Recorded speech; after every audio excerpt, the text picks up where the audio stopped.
Hello and welcome back. My name is Erin L. Ferguson, and this is my video series about creating the art for a 2D video game. And today's episode is going to be kind of cool because not only is it a drawing demo, but it also doubles as a tutorial video for how to draw different facial expressions on your characters, especially when you're trying to maintain some kind of character continuity. So you don't want to change the expression and have it look like a completely different character. You want it to look like the same character with different expressions on their face. So before we dive into this, I'll give you a little more context too, so at least you sort of know what I'm doing. So what I'm working on right now are portraits for some of our characters in our game. So when you go up to a character, because they're just this tiny little, 2D sprite, you can't really see what's going on their faces. So when you go up and talk to them, a larger portrait will appear next to their dialogue box, which will show you, more details about what the character looks like, of course, but it'll also show you, give you their, facial expressions and allow them to emote a little more. So for our characters, we decided that each of them should have, I think it's roughly like 8, maybe 9 different basic facial expressions that we can switch through. Depending on, what the character is saying and depending on, the circumstances under which you are speaking to them. And so the one I'm starting with right now is Garth, our friend Garth, who is the steward in your kingdom, and he's kind of a grumpy guy. And so the first expression I'm starting here with him is his neutral face, so the face you will see most often. And then I'll be doing a whole bunch of other expressions throughout this video. And the tips I'm going to be sharing throughout this tutorial are things that I would have found really useful. So even, as many as, 5-6 years ago, this would have been really hard for me. I do remember in college working on certain projects where you had to illustrate a character multiple times, and I could illustrate them as long as they had the exact same expression on their face in every single picture. But as soon as I tried to change their expression, make them emote at all, it just started to look like a completely different person, and I could never figure out why that was until I spent a lot more time further studying it, actually after I left school. And so these are some of the tips and tricks that I have found that have really helped me, and hopefully they will help you too. Okay, so let's dive into tip number 1. Now, my first tip might seem really obvious to some of you, and in hindsight, it probably should have been obvious to me, but just gonna be honest, it totally wasn't. This wasn't something I don't think I ever even considered when I was really struggling with this, when I first realized this was something that was hard for me. And my first tip is to either get a mirror that you can put like near your workspace, or if you're in a situation where you don't have access to a mirror, just get used to touching your face like a blind person, like a stereotypical blind person. I'm pretty sure most blind people don't actually do that, but you know what I mean. So obviously, if you've watched this channel at all, you'll know that I am a huge proponent of having reference for your drawings, whether you take your own photos, or you go out and actually draw from life, or you just rip stuff off of Pinterest, which is what I do more often than not these days. It's always a good idea to have or to collect reference for the thing you're trying to draw. But I have found that trying to find reference for the exact expression you want in the exact angle or pose you want to see it in can be really, really tough. I mean, sometimes you get lucky, but oftentimes maybe you can find the exact expression you want, but you can't always find it from the angle you need. So let's say you're drawing something from more like top down, and you can only find the expression straight on. Well, it can be really hard to transfer information from one reference to another situation. And so, one of the easiest ways to approach this is, first of all, you can get somebody to take a picture of you, but also just to have like a mirror on your desk, wherever it is that you work, your workstation. Just have a mirror there and make faces at yourself in the mirror. And as often I ran into, say I was at school when I was in college and I didn't just like have a mirror on me, I would just make the face that I wanted to make, and I would just feel my face, and I would feel how the different parts of my face were reacting. So if I'd make like a surprised face, I would feel my eyebrows and be like, oh, they're rising up in the center but dipping a little bit at the sides, or oh, I can feel how my cheeks are pushing up against my eyes, or whatever. Just using your own hands and feeling what is going on with your face can be a huge step in the right direction toward capturing that emotion that you want to capture. And that actually leads us to my second tip, and that is to remember that your face is actually very elastic. So one of the big pitfalls I ran into when I was first learning how to draw different emotions is I would want to draw the face the exact same, but just change the angle of the mouth. That was really as far as I would take it. So the face between like a neutral expression and like a super happy expression or super angry expression, the only thing I would change was like the mouth. I would either tip it down or tip it up, but nothing else would be affected. And it always just looked, first of all, really stiff, and sometimes it didn't look like the expression I actually wanted to convey. So if the face was too stiff and I was making them smile, they would look like super nervous, like they were in a really tense situation and were trying to keep their cool, but I actually wanted to portray them as being super excited and happy. So I found that if I just changed one thing and didn't change anything else, then a lot of times either the emotion would look really off, or it just would not look like the emotion I actually wanted to portray. So when I say that the face is elastic, I mean that it can stretch and it can crumple and it can shrink. Your face is not always the exact same size. So if you open your mouth really wide, like in surprise, your jaw drops, your face actually gets longer, your eyebrows rise up, your jaw comes down, your whole face will elongate. And same thing, if you scowl really hard, you bring your brow down, you clench your jaw really tight, your whole face will crumple on itself and will actually get shorter. So remembering that your face is not one stagnant, like statuesque sort of size will help. And another thing to remember too is anytime you emote with one part of your face, it is going to affect another part of your face. So if you smile, yes, your mouth is going to be turning up, just like, a little yellow smiley face. Yes, your mouth will be turning up at the corners, but feel your cheeks. Your cheeks come up as well, and they press on your under eyelids. So your eyelids are going to come up, your bottom eyelids are going to come up almost in like like a rainbow curve, underneath your eyes. And conversely, if you make like an O shape with your mouth, like a gasp of surprise, you'll feel, because your mouth kind of works like a drawstring. It's like we are drawing in the mouth in a tight circle. Everything else is going to be pulled down toward your mouth. So you'll feel like your cheekbones will be much more prominent because the skin is being pulled really tight over them.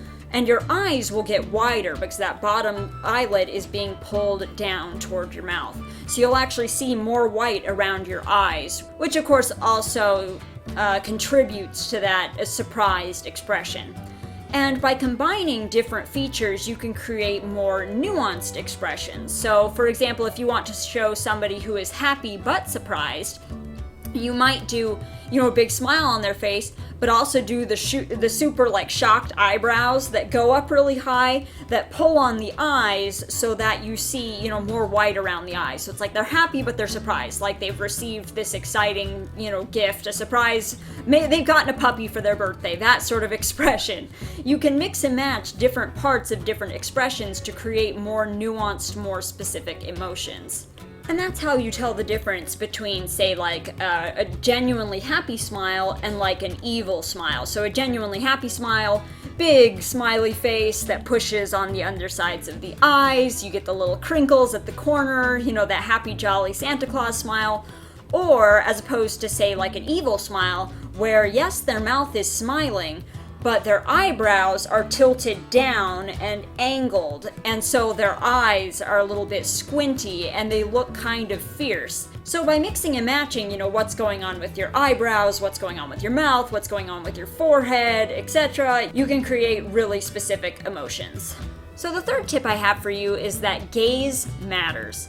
So a character who is looking down and to the right, even if he is making the exact same expression otherwise, is thinking something different than a character that is looking up and to the right. And this is where a mirror can really come in handy as well.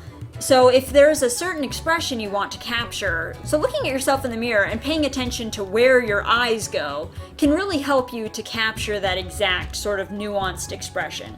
So for example, a character that is looking down and sideways is usually reminiscing on something internal. So they're having some sort of an internal dialogue with themselves.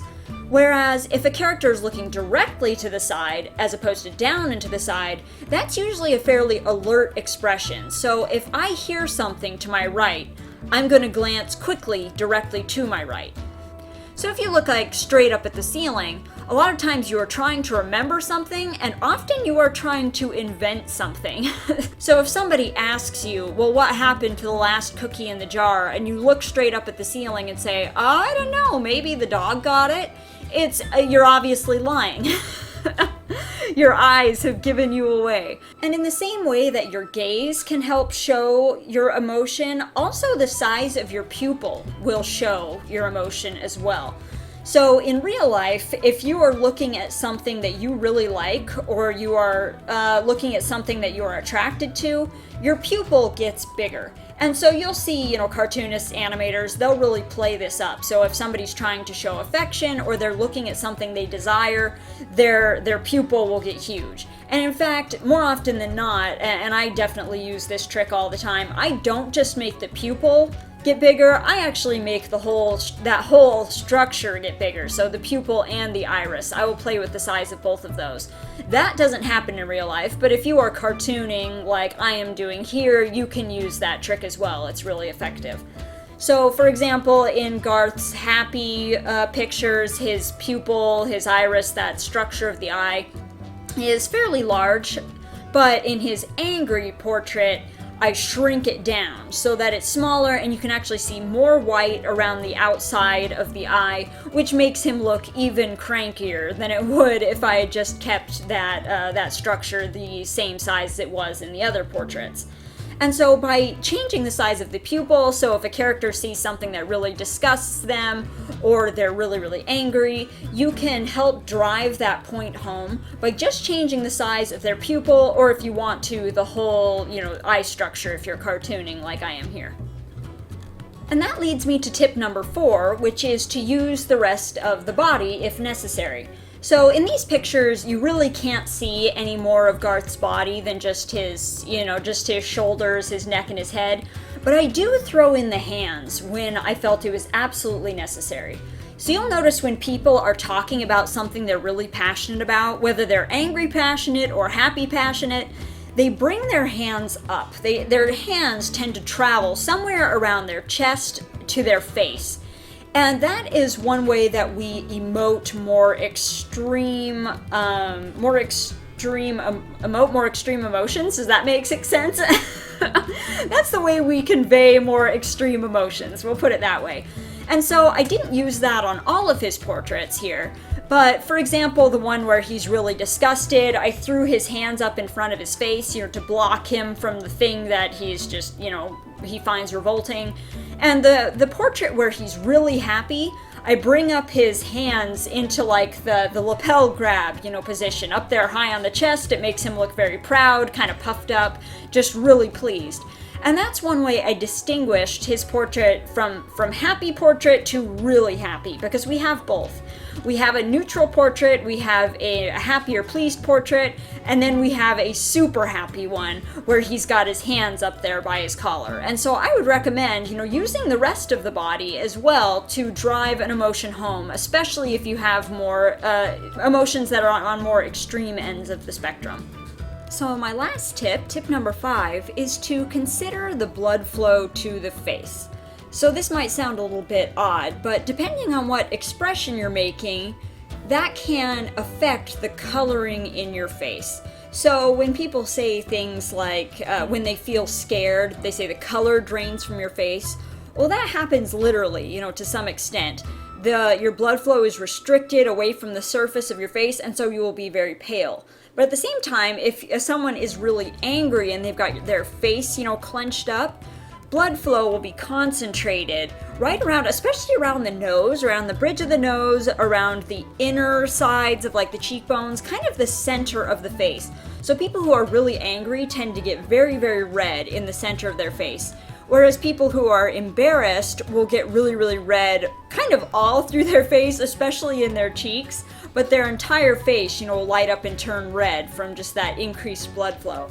So changing just even the coloring of a person's face can make a huge difference in how their expression is interpreted.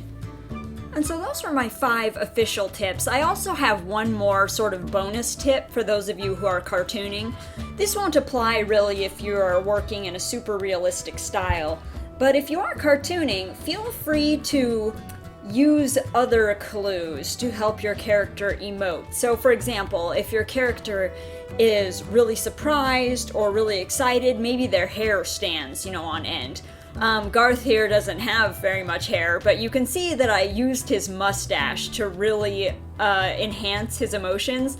So because his mouth is mostly hidden, by this giant mustache he has, I basically made the mustache do the job of his mouth.